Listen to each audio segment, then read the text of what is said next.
Hi, my name is Michelle Campbell, and I've been attending Calgary Full Gospel for about 10 to 12 years. And we are a family that has learned that when Christ steps into your situation, healing happens, lives are changed, provision comes, and this is a little bit of my story. So in September 2018, towards the end of the month, I wasn't feeling the greatest. Thought I had the flu, so I went to the neighborhood clinic and they checked me out, and the strange part of that is I was having a lot of pain in my right shoulder. So they kind of patted me on the head and sent me home, and nothing much came of it. A few days later, the pain had escalated to the point where it was getting quite severe, and my son and grandson live with us, and so my son felt that we needed to go to the hospital. He thought maybe I was having a heart attack, so he made all those appropriate phone calls, called my daughter, called my brother, and my husband had been working out of town at the time, so they called him and said, you know, you need to come home. Mom's not doing the greatest. So they called the ambulance and they took me into the Rocky View Hospital. So I think it was within about 45 minutes I was told that I was diagnosed with necrotizing fasciitis, which is the flesh-eating disease. What it is it gets underneath the skin into the clean tissues, and basically it does exactly what the name says. It eats through your muscles and your tissues, and it has the ability to travel through your body at about 1 inch an hour. And within an 18-month period, approximately 4 people are diagnosed with this, and 1 of those 4 people survive. So they informed my family of the severity of the situation, and they took me into surgery right away, and that's how you have to get rid of it, is they have to surgically remove the infected muscle and tissue. They took me into surgery.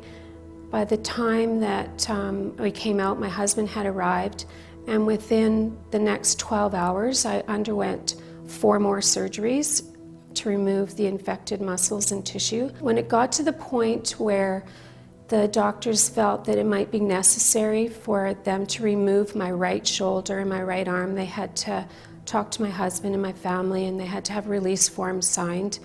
And so my husband signed the release form. After that, it was pretty much a low point for him that, you know, God, this cannot happen. This is not going to happen. And he put a stake in the ground for me, and he said, I need you to show up and be God, and I'm not going to lose her, and this is not going to happen.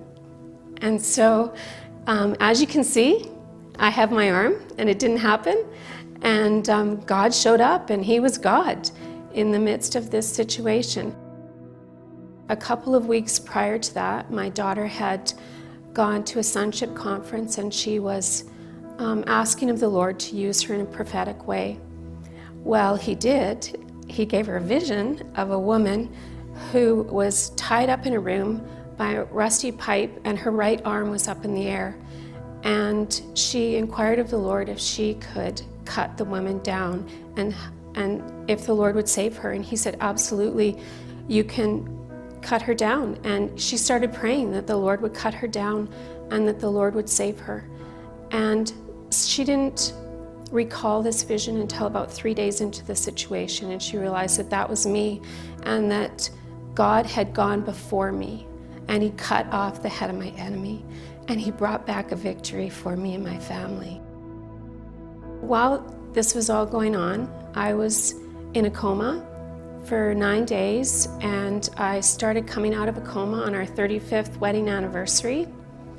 And when I woke up, they started to inform me of all of the limitations I would have from all the muscle and tissue that was removed in my body.